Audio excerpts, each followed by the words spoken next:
Vamos a ver si se escucha. Este,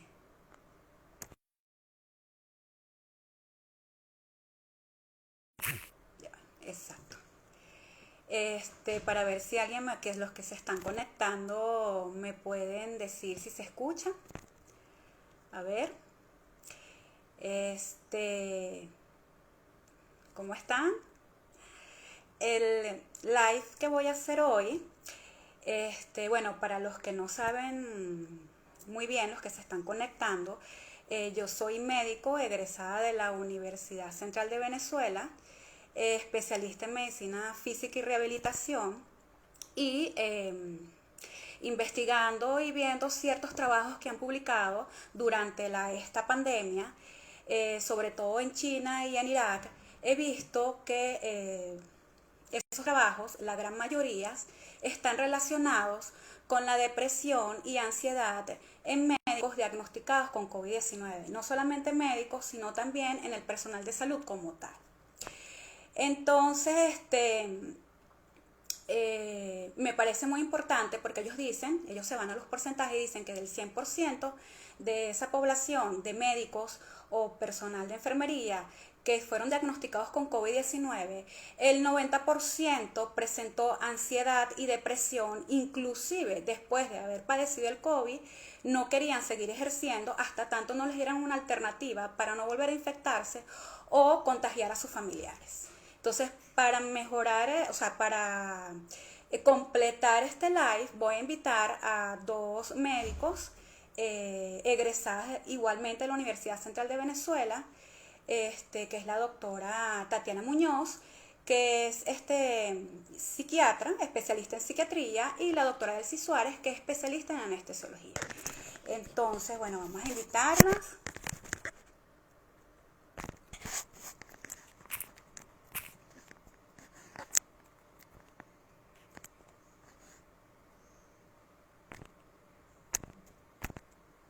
Y la otra doctora, que es la doctora Delcy. Ok.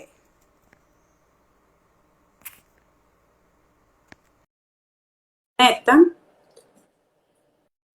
Vamos a esperar un ratico. Vamos a ver otra vez, a ver.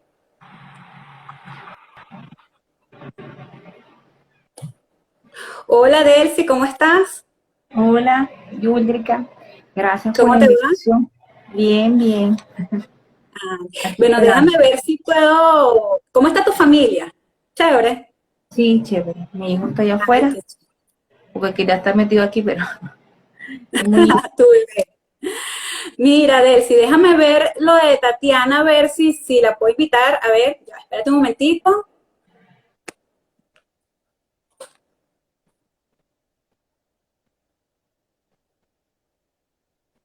Ujú. Bueno, ahí ya lo invité. Vamos a esperar a que se conecte. A ver, fíjate, Delcy, mientras que se conecta Tatiana, este, yo quería saber eh, que nos dijeras tu experiencia, porque bueno, para las personas que nos están escuchando, cabe destacar que tú fuiste diagnosticada con COVID-19, entonces quería que me dijeras tu experiencia como médico y como paciente durante ese proceso del COVID-19. O sea, ¿cómo te enteraste que estabas infectada, pues, o que tenías la enfermedad? Bueno, fue por los síntomas porque yo tengo antecedentes de una rinitis alérgica y entonces siempre vivo con congestión nasal cada vez que entro a quirófano, cada vez que tengo un cambio de clima, un olor fuerte, siempre tengo congestión. Entonces, para mí eso es el pan día. Pero un día empecé a presentar fiebre y un dolor de cabeza que no lo soportaba. Ajá. Entonces, ese fin de semana llamé a una colega y ella me dice, no, vente el lunes y te veo. Cuando ella me ve y yo le cuento que se me habían agregado otros síntomas, entonces ella me dice, mira, eso es COVID que se demuestra lo contrario.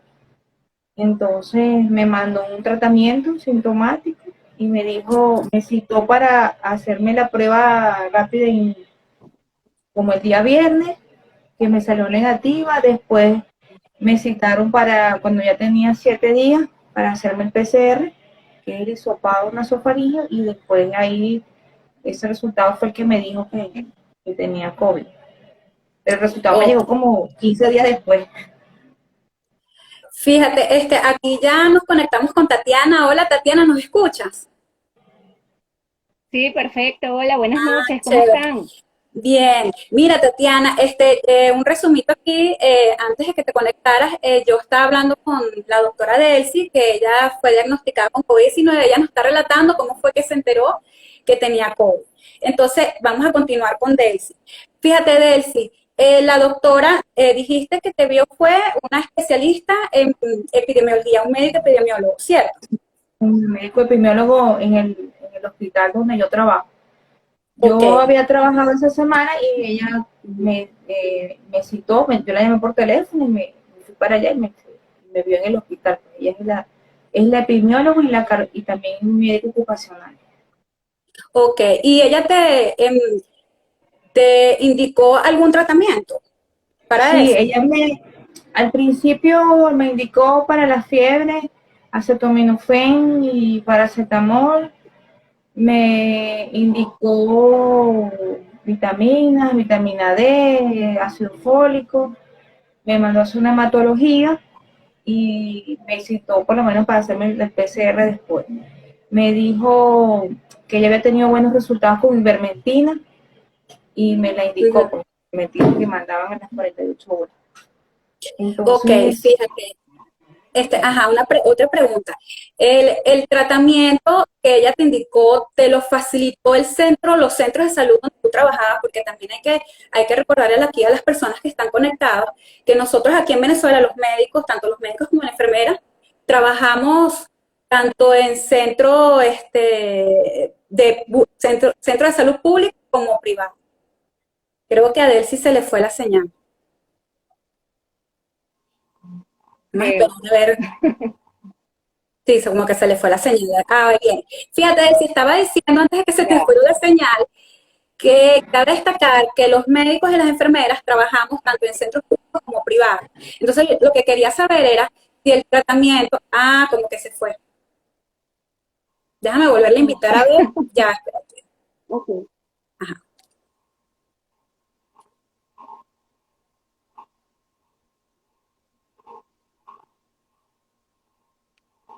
Ah, bueno, ahí está llamando.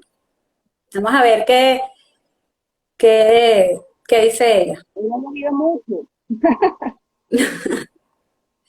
Sí, bueno, debe ser también el internet que está medio malo. Sí, la lluvia yo creo que ha también afectado. Ya de por sí que es complicadito el tema del internet. Bueno, mientras que ella se conecta, fíjate, yo estuve hablando con ella antes para invitarla al live, a ver si ella aceptaba, y ella me dijo que en algún momento cuando ella estuvo, ya va, espérate un momentico, ¿qué pasó aquí?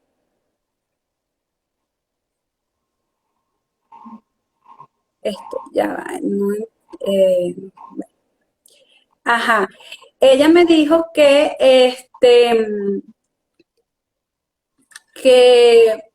algún momento, cuando estaba en el proceso de la infección, que se vio un poquito mal, pues, ella pensaba que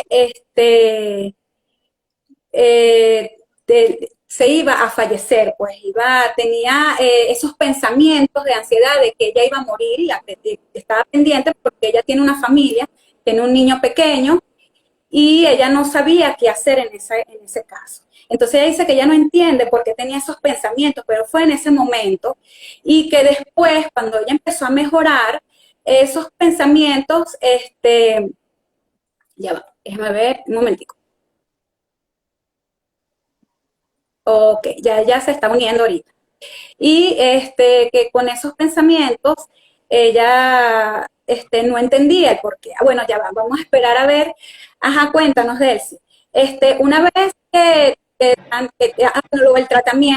tratamiento te lo facilitó el centro de salud o tú lo tuviste que ir a adquirir a una farmacia como todo el mundo. no, yo lo que único que me dio el centro de salud, que era lo que había en ese momento en el hospital, fue una ibuprofeno y me dieron las Ujú. goticas esas carbavitin, ¿no?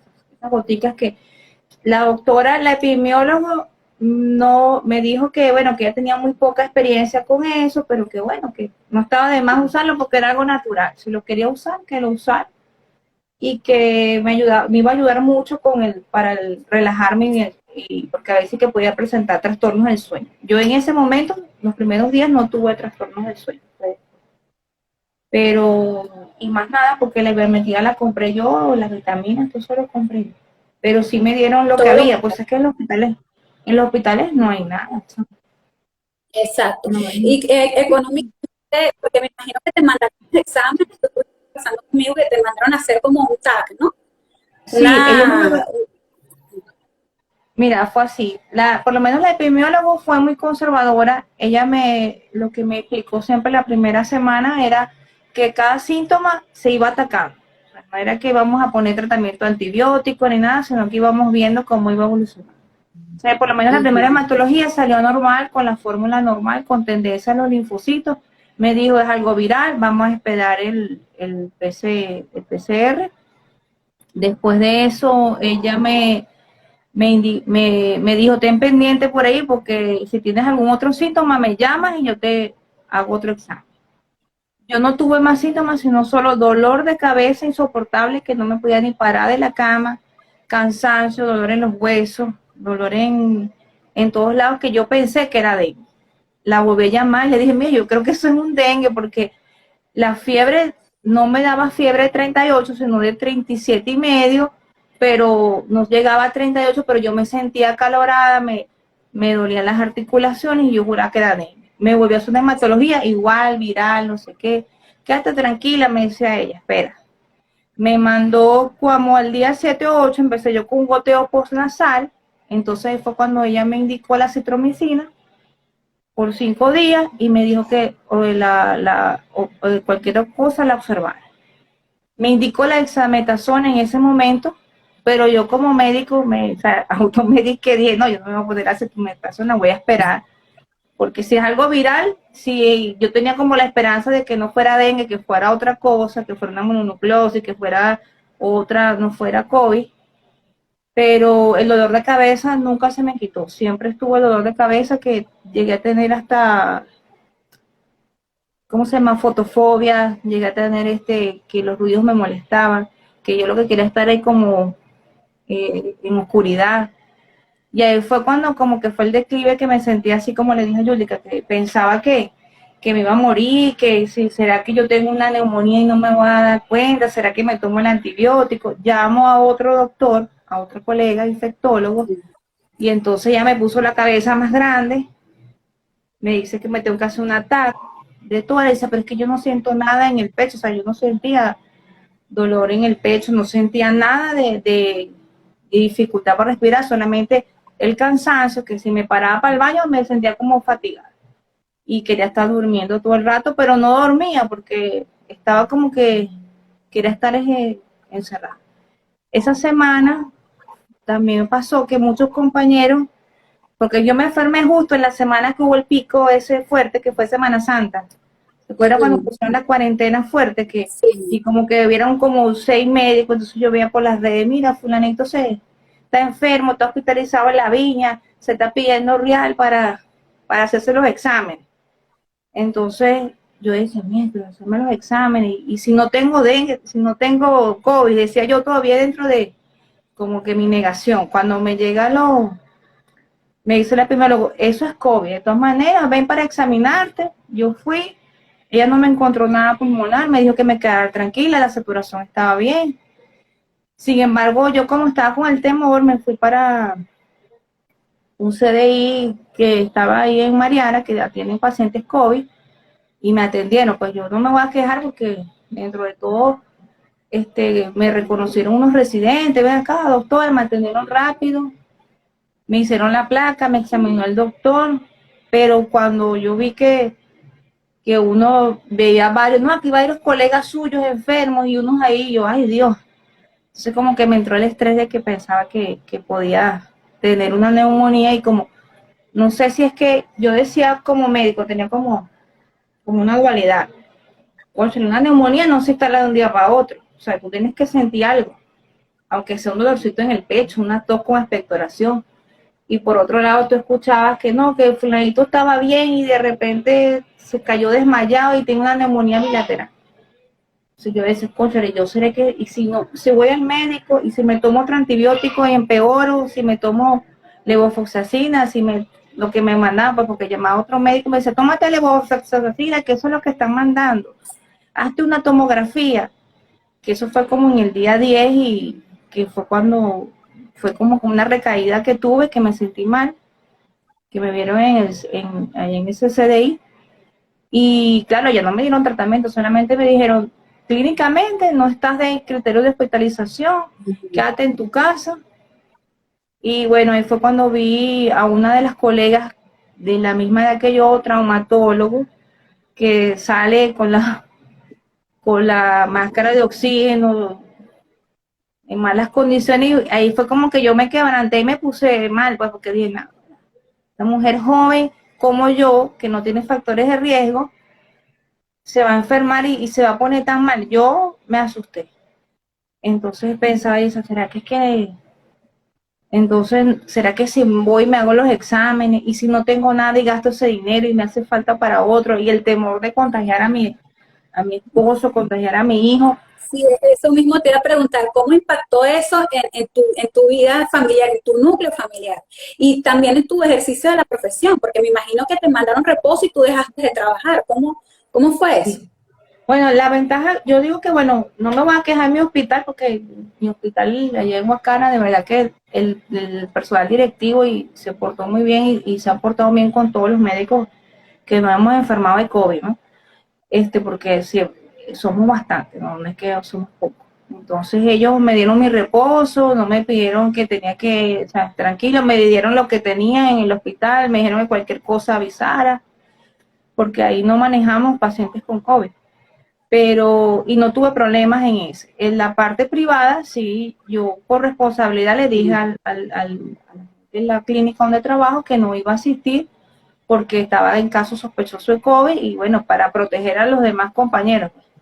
Y bueno, y así Claro. fue. Ellos también me apoyaron, en la primera oportunidad me apoyaron con las pruebas rápidas y los exámenes que me mandaron a hacer control, o sea, no tuve dificultad, claro, pero tú sabes que el privado, tú dejas de trabajar y no Listo. percibes dinero, te quedas sin nada. Exactamente. Entonces eso también era una preocupación adicional, que tú estás preocupado de que, Eso. bueno, no voy a trabajar este mes y de qué voy a vivir el mes que viene. Y con un niño pequeño, imagínate, ¿no? Bueno, gracias a Dios mi esposo siempre él es muy optimista, él me dice, eso son ideas tuyas, eso no es ningún COVID, él me decía eso. Y él se encargó, cuando yo tuve en la etapa que quería estar durmiendo y que no me quería ni parar, él se encargó de la administración de la casa. Y mi hijo sí era difícil porque él quería estar conmigo, él tiene 4 años, pero él toma pecho para dormir. Entonces no hubo manera de que él durmiera en otro cuarto y yo durmiera en otro, porque él quería estar conmigo, o sea, yo tenía que dormir con tapabocas. Y gracias a Dios, bueno, si él le dio fue asintomático, porque yo lo observé durante 21 días y no presentó ninguna sintomatología, igual que mi esposo. Mira, en el momento en que porque tú te contactaste conmigo en un momento porque tenías la sensación de la falta de aire, ¿en ese momento tú tenías el COVID o estabas pasando el COVID? No, cuando yo te llamé, ya yo tenía como 15 días, sabes que uno cuenta el COVID el primer día que empiezan los síntomas, ¿no? Ya yo tenía 15 días, ya yo tenía como más ánimo para pararme, se me había quitado esa sensación, el dolor de cabeza había desaparecido, pero quería hacer una cosa, caminar o bajar a la perra a caminar y sentía como que estuviese haciendo un ejercicio cansado. Y decía, pero ¿por qué? Porque si yo no me dio nada, si yo no tuve toque pulmonar, por decirlo así, pues sería un COVID leve, pero no tenía mucho cansancio, me cansaba, era como que si hubiese corrido. Entonces ahí fue cuando yo dije, ¿será que me quedó alguna secuela del COVID? Y te pregunté tipo de fisioterapia porque siempre vi las cosas que habla sobre las secuelas que puede haber COVID, y después investigando, que ya la mente la tenía más lúcida, Leí que incluso los pacientes asintomáticos pueden tener lesiones pulmonares, que por eso hay lugares donde hacen tomografía de entrada si tengan síntomas o no, pues al tener un PCR positivo. Entonces, de Mira, hecho, y lo yo que, ajá, me, me la iba a hacer, pero no me la quise hacer porque dije, no, ¿para qué? Mejor si tengo algo, ni sabe que tengo algo ahí. claro, porque te angustias más. Una cosa, y tú hiciste los ejercicios que yo te mandé de rehabilitación respiratoria, ¿te sirvieron? Sí, sí, a mí me ayudaron mucho porque por lo menos los primeros, el que hacíamos del pitillo con el agua en presión positiva, Ujú. yo cuando lo empecé a hacer, empecé a botar flema, como que si tuviese limpiado. Y eso que yo tomaba expectorantes y no botaba nada. Después, Ujú. cuando el otro, el del labio fruncido, ese me ayudaba a relajarme, porque a veces pasó, por lo menos yo duré un mes en que yo conciliar el sueño me costaba mucho, no sabía por qué. Me, me, Ujú. me, Como tenía el COVID, estaba preocupada si me iba a despertar, pero ya decía, bueno, yo me curé el COVID, ¿por qué no puedo dormir? ¿Por qué no puedo cerrar los ojos? O sea, cerraba los ojos y no dormía. Entonces, cuando hacía Eh, esa terapia de respiración, me relajaba y por lo menos podía conciliar el sueño sin tomar medicamentos. Exacto. Otra pregunta, mira, y en el momento que tú te llegas a pasar el COVID y todo lo demás, que llegas a curarte o a superar la enfermedad, cuando tú te reintegras a tus ejercicios en México, tanto en la parte pública como en la privada, ¿tuviste algún temor de atender a alguien o tenías ideas de que te podías, porque igualmente uno se puede contagiar nuevamente, ¿no? ¿Cómo hiciste en ese caso? Sí, sí me dio temor. De hecho, sabes que nosotros los anestesiólogos, siempre cuando tú leías de COVID, los anestesiólogos eran los que teníamos mayor riesgo porque hacemos intubaciones, ¿no? Y la intubación es uno de los Exacto. procedimientos donde hay más aerolización. Y yo me acuerdo que por lo menos en la clínica que teníamos todos los implementos para la protección del médico, ¿verdad? Nosotros habíamos practicado un protocolo en pacientes asíntomas. Y yo decía que, bueno, como yo lo había practicado, se me iba a hacer más fácil hacerlo a la hora de que tuviera algún paciente positivo. Sin embargo, después del COVID, yo ese protocolo, que aunque lo tenía en mi mente y lo tenía en mis manos, todo, cuando me tocó hacer la primera intubación después del COVID, de verdad que me dio como una tembladera en las manos, como si fuera el propio residente de primer año. Y una Imagínate. taquicardia que no la podía controlar, que yo tengo un reloj que me mide la frecuencia y después la reviso, me llevó como a 140. Y yo dije, Imagínate. 140 a 160. Y por eso yo sentí un momento como que me iba a desmayar en medio del quirófano cuando fui a hacer la intubación, porque sentí como que, ni que es esto, y ahora yo 20 años de anestesiólogo y me va a poner con esto como si fuera un R1. Pero yo creo que fue que eso, pues porque ya después, ya poco a poco fui perdiendo el miedo y bueno, me pongo mi equipo de protección y todo, pero este, Siempre queda el temor, sea un porque yo temor, lo sea un vi. temor. Ahora fíjate, vamos a dejarlo ahí, Delcy. Vamos ahora a hablar con Tatiana. Hola, Tati, ¿cómo estás? Gracias por aceptar la invitación. Fíjate, yo quiero que tú me digas qué es la ansiedad. Bueno, hola a ambas. Yuldrika, amiga, colega de muchísimos años, y bueno, la doctora Delcy, que te estoy conociendo, y bueno, muy interesante pues toda tu experiencia y gracias por compartirla, porque eso nos nutre también. Fíjate, la ansiedad la podemos conceptualizar como un sentimiento de miedo, de temor e inquietud. ¿Qué sucede? Cuando estos sentimientos se intensifican, cuando se vuelven persistentes, excesivos, sobre todo con las actividades cotidianas que el individuo solía realizar sin ningún problema y ahora se le dificulta por esta sensación de temor, podemos hablar de un trastorno, sobre todo cuando hay una afectación de lo que es la cotidianidad del individuo y de las relaciones interpersonales de esta persona. Cuando ocurre el trastorno de ansiedad, hablamos de una sensación de miedo, y es este miedo al miedo, esta sensación de ansiedad anticipatoria, miedo a algo que aún no ha ocurrido. Ok. Y Yo en creo que cuanto a también la es muy parte, importante. Ujú. ajá, No, te quería comentar que es muy importante que diferenciemos lo que es un trastorno de ansiedad o la ah, ansiedad como trastorno de una exacto, respuesta normal al estrés.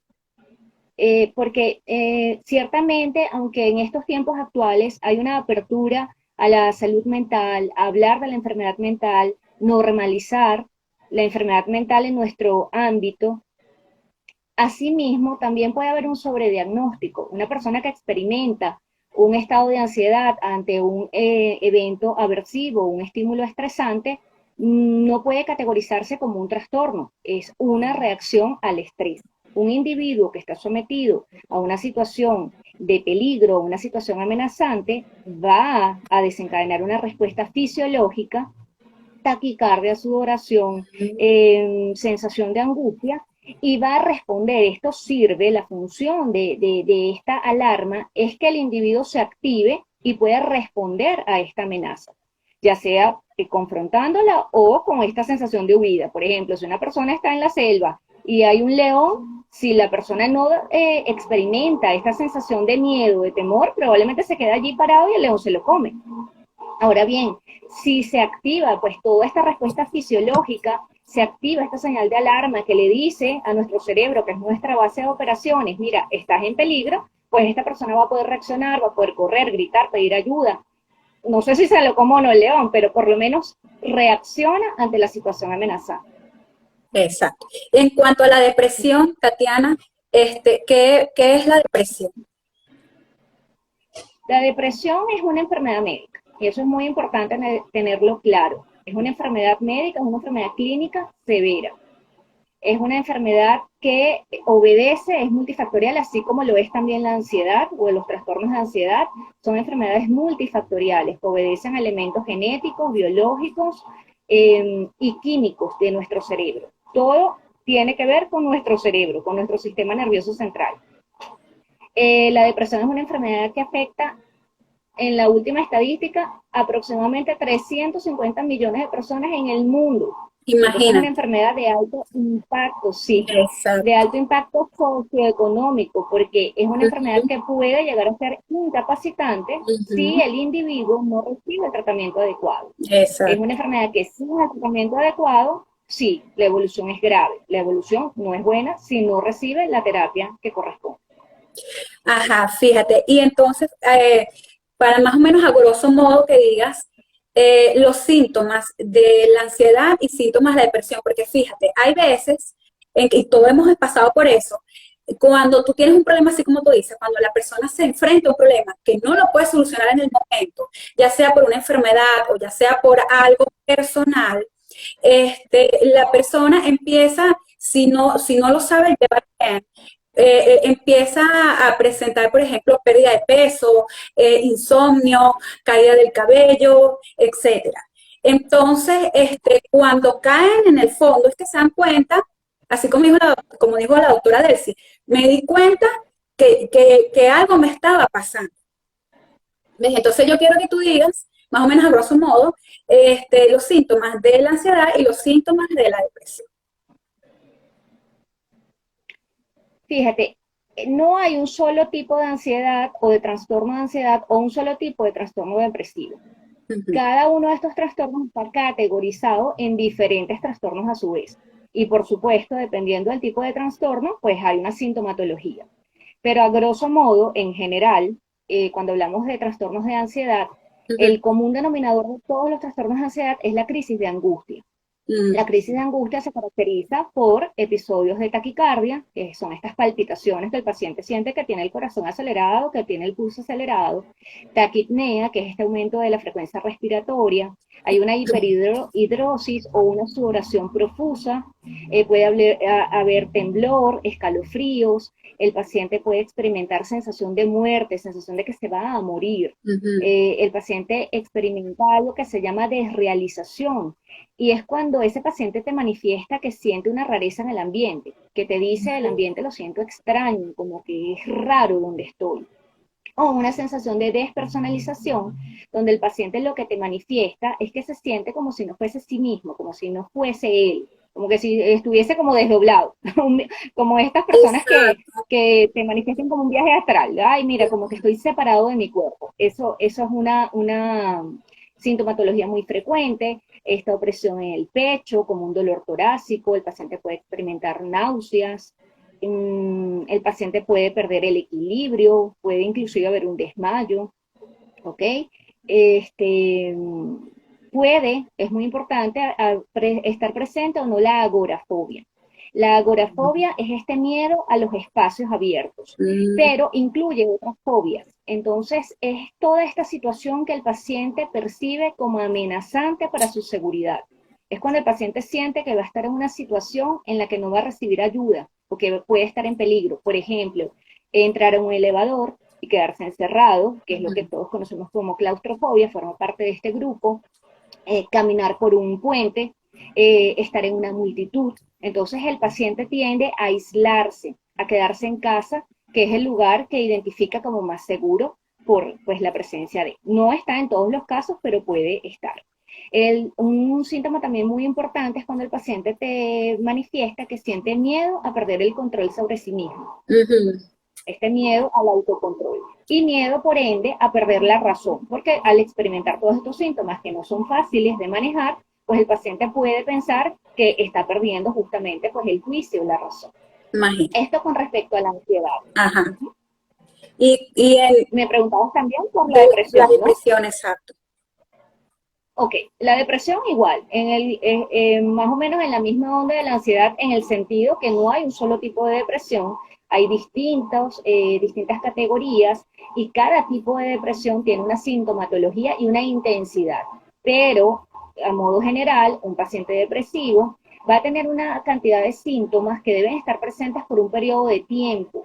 Y esta sensación de, por ejemplo, tristeza o una sensación de vacío, el paciente debe manifestarla que está presente en casi todo el día o casi todos los días.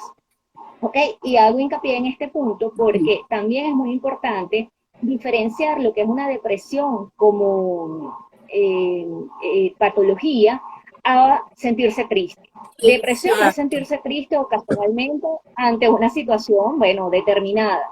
No, todos podemos experimentar tristeza porque la tristeza es una emoción normal como la alegría, el enojo, el miedo, pero cuando esta emoción ya pasa a ser eh, permanente, ya dificulta el afrontamiento del individuo, de su cotidianidad, ahí podemos hablar de un trastorno. Otros síntomas de depresión son la anedonia, que es esta dificultad para experimentar placer. El paciente no siente ese placer que pues le suministraban actividades previas a la enfermedad. Por ejemplo, el paciente que disfrutaba ir al cine cuando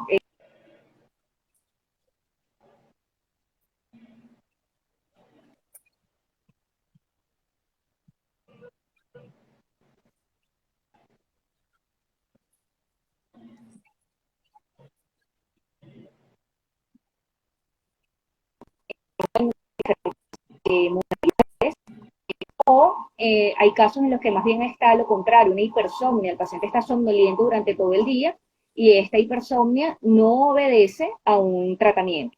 ¿Ok? Eh, ¿Qué más? El paciente puede experimentar también un sentimiento de inutilidad, un sentimiento de culpa, no sirvo, no valgo. Esto es muy importante, porque cuando ocurren estos sentimientos de inutilidad y culpa, hay que explorar que no hayan sentimientos de muerte, ideas suicidas, que son pues una de las cosas que pues más foco nos implica en el abordaje del paciente. ¿Ok? También el paciente puede experimentar hiporexia, que es la disminución del apetito, pero también en depresiones atípicas, más bien el paciente tiene aumento del apetito. Entonces, en vez de perder peso, que es lo que se espera de un paciente depresivo, este gana. Otro Exacto. punto importante, ya para finalizar la parte de los síntomas, es que esto te lo estoy hablando en el grupo etario de los adultos, Sí. pero en adolescentes o niños, la depresión suele manifestarse más que con tristeza, con llanto, con sensación de vacío, con irritabilidad. Entonces es muy importante para los padres tener en cuenta este elemento, porque muchas veces el niño no llora porque no tiene esa capacidad cognitiva de elaborar el sentimiento de tristeza, sino que lo que el niño se torna es irritable. Imagínate. Entonces se puede inclusive confundir el diagnóstico. Exacto. Fíjate, ajá. En el caso, por ejemplo, del tema que estamos hablando hoy, que yo nombré en algún momento cuando antes de llamarlas a ustedes, de invitarlas, de que habían trabajos publicados acerca de ese tema de ansiedad y depresión en el personal de salud. En el momento en que, por ejemplo, el médico se enferma, como por ejemplo en el caso de esta pandemia, se enferma de COVID-19 y le dan reposos a largo plazo, porque inclusive yo conozco colegas que tienen ya 6 meses que no ejercen, porque no pueden, pues físicamente no pueden hacerlo. O hay unos que fallecen. Entonces, ¿cómo afecta eso al paciente? Porque también hay que decirle a las personas que nos están viendo que hay pacientes que, como por decirlo así, entre comillas, se casan con el médico, o sea, están nada más con un médico específicamente, y no solamente el paciente, la esposa, el esposo, los hijos, el tío, el abuelo, entonces el paciente le manda a toda la familia a ese médico. Entonces, ¿qué pasa en ese momento que se rompe esa relación médico-paciente porque el médico no puede ejercer su trabajo? ¿Qué pasaría en ese caso? Bueno, en ese caso hay un duelo como cuando fallece un familiar, como cuando rompes con el novio, hay un duelo, hay una sensación de pérdida que puede ser transitoria si es por que el médico está de baja por enfermedad, en este caso estamos hablando del coronavirus, bueno, pues tiene su tiempo de cuarentena, pero también puede ocurrir el fallecimiento del médico. En ese Exacto. caso, pues es un duelo permanente, ya pues esa relación médico-paciente no va a existir más. En Exacto. una relación médico-paciente, pues se juegan muchos elementos, hay un afecto inclusive dentro del marco terapéutico y el paciente puede experimentar pues realmente dolor por la pérdida de esta persona pues en la que confía. En una relación terapéutica hay una continuidad, pues muchas veces tú ves al paciente semanalmente, Exacto. entonces es un impacto, ¿no? Un impacto fuerte para el paciente. Pero también puede haber otra parte, que es la angustia por qué va a pasar conmigo. El médico ya no está, pero yo sigo acá. ¿Qué va a pasar con mi tratamiento? Entonces allí puede jugar una serie de elementos como inclusive rechazo a ser evaluado por otro médico, cuando tú pues refieres al paciente a otro médico, o si es un sistema sanitario público te corresponde otro médico, puede haber esta resistencia a pues comenzar, porque el paciente siente que va a comenzar desde cero un tratamiento que pues ya él venía pues llevando, y pues finalmente puede ocurrir una falta de adherencia, un abandono del tratamiento y una recaída, pues, si el Exacto. paciente ya se encontraba estable. Exactamente. Entonces, ahora para finalizar esta parte, dime las recomendaciones a grosso modo, claro, porque esto no es una consulta ni nada por el estilo, pero las recomendaciones para evitar caer en depresión y ansiedad y cómo sobrellevar la enfermedad COVID-19 cuando te diagnostica, bueno, tienes COVID-19. Mire, el coronavirus es un antes y un después. O sea, realmente es una situación que evidentemente es inédita porque no la habíamos vivido. Han habido pandemias en otros momentos históricos pues, de la humanidad, pero nosotros como generación, pues es la primera vez que nos enfrentamos a una situación así. Toda situación, todo estresor psicosocial que quiebre la homeostasis, en este caso no de un individuo, sino de un colectivo global, pues por supuesto va a tener un impacto en la salud mental. Es inevitable no tener una respuesta en negativo de nuestra salud mental, aunque no haya un trastorno, todos hemos experimentado en este proceso angustia, miedo, sobre todo el personal de salud, que era lo que pues de alguna manera tú me lo comentabas al principio y la doctora Delcy nos estaba pues compartiendo su experiencia. El personal de salud, que es la primera línea de atención del paciente con coronavirus o en este proceso de COVID, experimenta una sensación de indefensión, una sensación de desmoralización inclusive, porque hagas lo que hagas, el resultado va a ser el mismo. Estás expuesto y no tienes el control de la situación. Quizá en este momento donde pues ya hay mayor conocimiento de la enfermedad, donde contamos, bueno, ya con vacunas, ya hay mayor información, ok, pues se ha digerido un poco diferente el proceso, pero es que venimos de un año en donde el desconocimiento era prácticamente absoluto de lo que estaba pasando. Exacto. Y lo que se hablaba era de la mortandad de la enfermedad. Entonces, evidentemente, eso genera un impacto. El personal de salud experimentaba miedo. O sea, es que hay como yo diría que dos miedos. El miedo durante el coronavirus como tal, que es el miedo a enfermarte, el miedo a enfermar a tus familiares, el miedo a no tener un sistema sanitario que te respalde porque está colapsado, el miedo a infectarte si vas a un hospital por una razón u otra o por la sospecha de padecer de coronavirus, el miedo a quedarte sin empleo, por el impacto socioeconómico que tiene la enfermedad. También hay un tema que es el, eh, la cuarentena, el confinamiento. El confinamiento ha implicado un aislamiento que es justamente nosotros en nuestra área uno de los predictores negativos de la enfermedad mental, porque estamos hablando de personas en teoría sanas desde el punto de vista mental que se han visto afectadas por el coronavirus, pero es que también tenemos una población bastante amplia de pacientes psiquiátricos que ya, pues por supuesto, tienen una patología y que tú las encierras y justamente tú has venido trabajando siempre con este paciente, que es importante la conexión con su entorno, que es importante no estar aislado, pero hay una obligatoriedad mayor, ¿no? Y post-COVID, o ya en este punto, pues también tenemos varios trastornos que hay estudios muy interesantes que están en The Lancet, que hizo la Universidad de Oxford, y unos metaanálisis bien importantes que se han revisado y hablan de que hay unos trastornos en la esfera mental y de estos trastornos los más relevantes son los trastornos del humor, entre ellos la depresión, trastornos de ansiedad, el síndrome de estrés postraumático y trastornos del sueño. Entonces, por supuesto, ¿qué es lo que se vislumbra a futuro?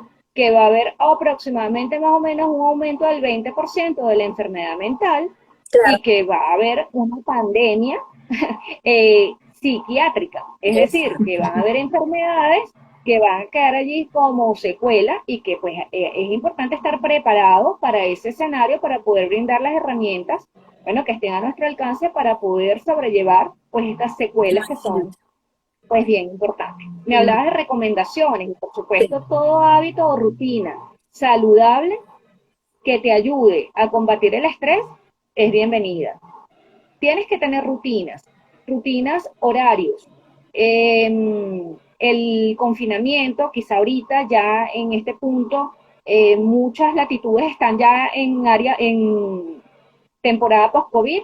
Nosotros estamos en una temporada activa, pero igual hemos estado ya reiniciando nuestras actividades cotidianas de trabajo, pero de todas formas, aunque hay personas que ya estamos quizás activas en calle, hay otras que siguen todavía guardando esta cuarentena y es muy importante el cumplimiento de horarios. Levántese todos los días a la misma hora, acuéstese todos los días a la misma hora. No es una vacación constante. Tienes que tener un sistema de horarios donde tú digas, bueno, me levanto a las 7 de la mañana todos los días, desayuno y hago mis actividades y en la noche tengo una rutina, porque si no, entonces se van a sumar cada vez más y más elementos que contravienen la salud mental.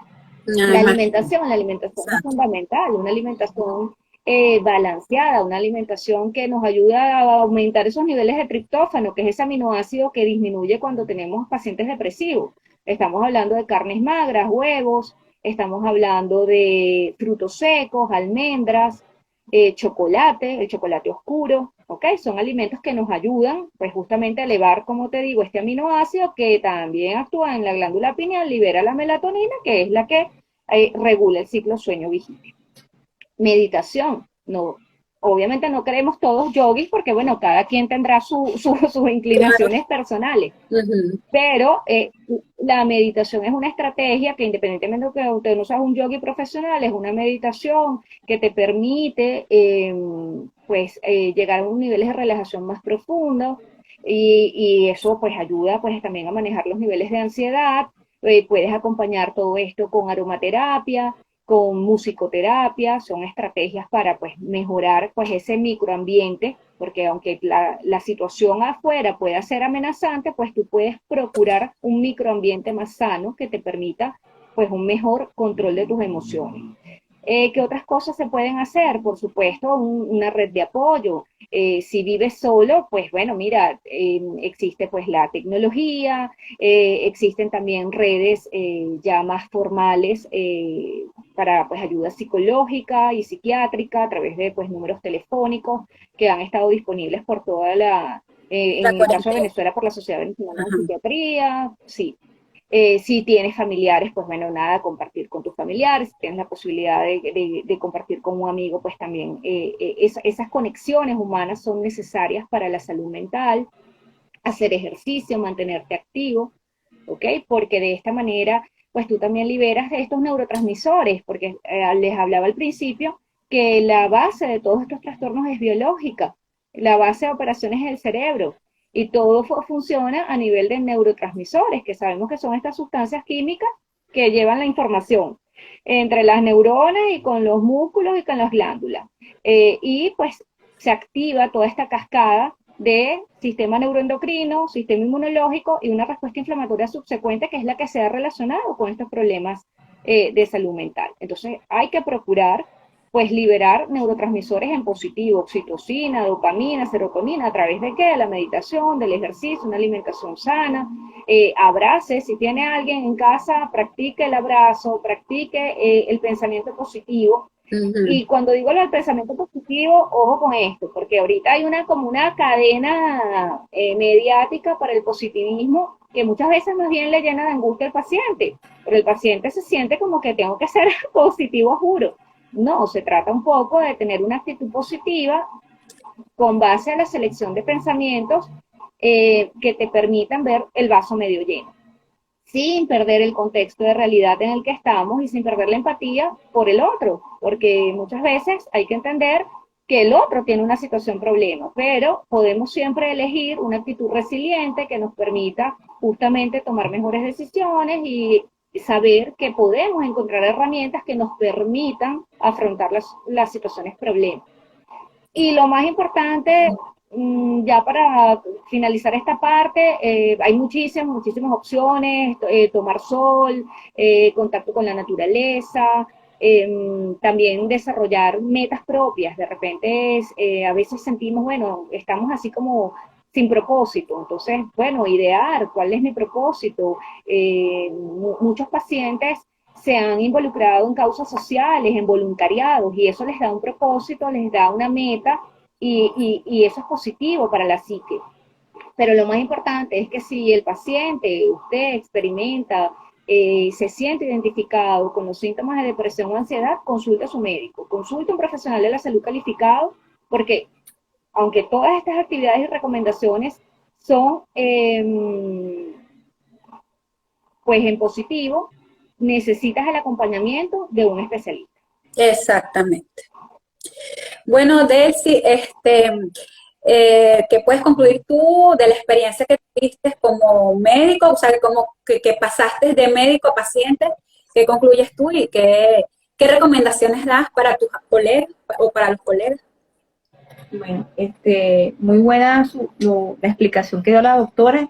Y bueno, y a veces uno le queda como la duda, ¿no? Por lo menos yo le dije a Yudelka, ¿será que ese virus afecta la mente? Que te produce una inflamación, un edema cerebral que hace que tú te sientas más predispuesto a preocuparte por cosas porque había como una cosa que tú explicaste, un desdoblamiento. Yo sentía que estaba un médico diciéndome a mí, mira, pero es que el 80% de los pacientes que le da COVID se recupera, porque tú no puedes ser un asintomático. No, tienes que ser el 20 y el 6 es que se muere. O sea, yo tenía que pertenecer al peor pronóstico. Entonces eso era como un pensamiento que a mí me atacaba y era como que no sabía quién era. Pues entonces yo hablando con pacientes, con colegas que pasaron por el COVID y sobrevivieron, a todos les pasaba en alguna medida, si fuera leve, si fuera grave, así los que salieron de terapia tuvieron mayor ese tipo de pensamiento, pero ellos mismos me dicen, los que estuvieron en terapia, que cuando ellos empezaron a cambiar su percepción de que ellos iban a salir de ahí, de que ellos no iban a caer en la estadística, y eso que ellos veían, por lo menos tengo testimonio de compañeros que decían que veían gente joven a su lado fallecer de COVID, y que ellos Imagínate. tenían más factores de riesgo y sobrevivían. Entonces, pienso que los médicos creo que desconocemos muy poco de lo que es la ansiedad en el paciente y sobre todo como que nos invade la ansiedad por lo que dice de querer resolver, de querer prevenir, de que si te dio a querer curarte rápido y por todas las cosas que pasan, ¿no? Entonces, los médicos deberíamos informarnos más para dar apoyo a nuestros colegas, porque a veces nosotros llamamos a nuestros colegas, a mí me pasaba que me llamaban, ¿cómo estás? Y yo sentía que me estaban preguntando, ¿no te moriste? En vez de llamarme para otro tipo de cosas. Yo sé que era su Para prestar preocupación, apoyo, pero como era para, como que, era como compartir, por lo menos yo después de esta experiencia del COVID, que por lo menos afortunadamente y gracias a Dios fue leve para mí, ¿verdad? Yo cada vez que tengo un compañero que sé que está enfermo, que está de COVID, le mando canciones positivas, dependiendo de lo que a él le guste. Si él es católico, bueno, le mando a la Virgen. Si es cristiano, le mando una canción cristiana. Le mando algo que desde el punto de vista espiritual para que lo ayude. Darle apoyo, darle optimismo y que bueno, que son cosas, la vida se ve diferente y que cuando tú eres médico y eres paciente, sabes lo que pasa el paciente. Yo por lo menos ahorita yo me di cuenta que cuando yo estuve en ese CDI, que vi entrar gente que venía días graves y que tenían sin nada, pues entonces, ¿cómo hace uno para ayudar, tener un poquito, me ayudó a tener un poquito más de sensibilidad con el paciente que no tiene dinero para tú decirle, mira, tienen que hacerse este poco examen. ¿Cómo tú le mandas a hacer unos exámenes que cuestan $300 y no tiene después si imagínate. se lo hace y no le sale nada y gasta el dinero? Hay un contexto social que de repente nosotros los médicos no nos hemos dado cuenta porque no hemos estado del otro lado. Y eso fue lo que a mí me pasó. Porque cuando yo fui un médico me mandaba un poco de exámenes y todo eran $300, $400. Y yo decía, y si me sale negativo, ¿qué hago? Y esos $300 me pueden haber servido para comprarme otro medicamento que me haga falta y si cae mi hijo enfermo o cae mi esposo enfermo, no voy a tener con qué ayudarlo. Eso fue como... Exacto. Entonces todo este contexto social yo creo que hace que no solo que el COVID afecte las neuronas, sino que hay un contexto social que nos predispone a tener una mayor ansiedad. Y pienso que los médicos deberíamos ser más solidarios con nuestros compañeros, pero no desde el punto de vista económico, sino de ser positivo, de ayudarle a bajar la ansiedad. Yo por lo menos una colega le dije, baja la ansiedad, eso es normal que te sientas ansiosa, baja, tranquila.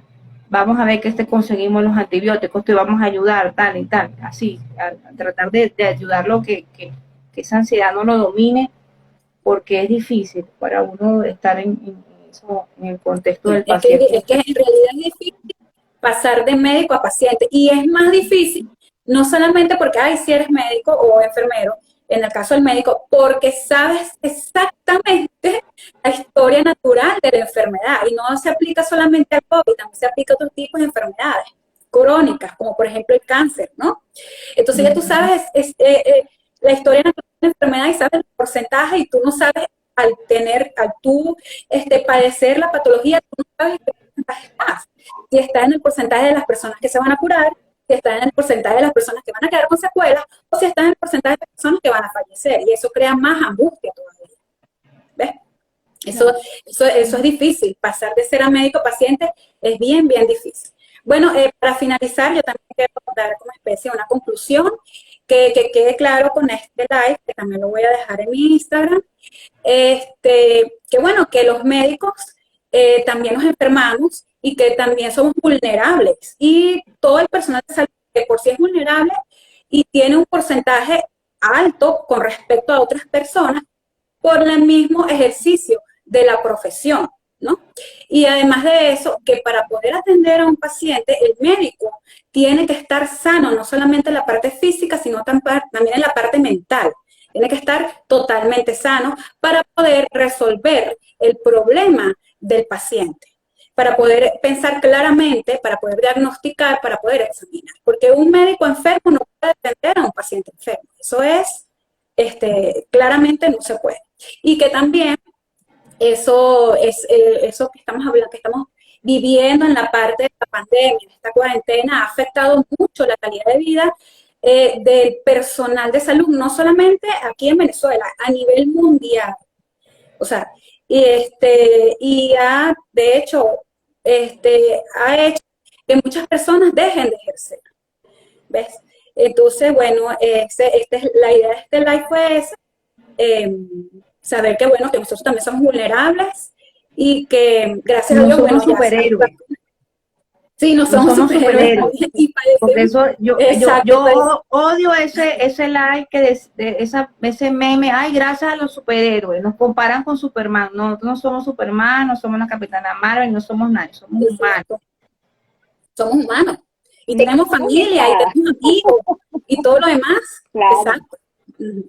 Bueno, claro. Tatiana, para que des tus redes sociales, por si acaso alguien que nos está viendo quiera consultarte contigo. Instagram, @ck. Allí pueden tener la información de mi consulta y por YouTube, ck.tv.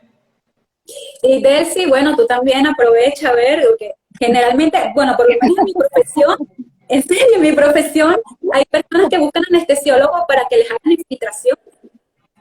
Ah, bueno, también. Bueno, también puedes decir tus redes sociales.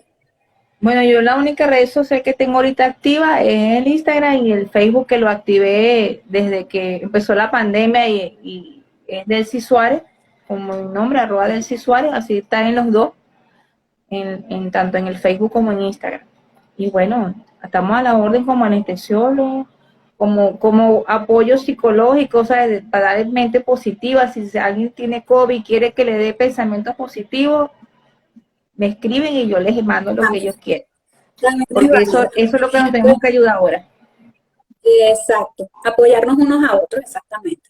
Bueno, yo también, mi red social por aquí, doctora Piso Sierra y Facebook, doctora Sierra, para los que quieran hacer o tengan dudas acerca de la rehabilitación respiratoria en pacientes con COVID o febril. Bueno, muchas gracias por haber asistido a este live. Espero que en un futuro también hagamos otro. Y bueno, muy interesante tu explicación, Tatiana. Gracias y gracias por tu relato. Entonces, bueno, nos vemos. Chao, pues. Un abrazo y Gracias, saludos. chao. Chao. Seguro, cuídense, chao. Igual, chao.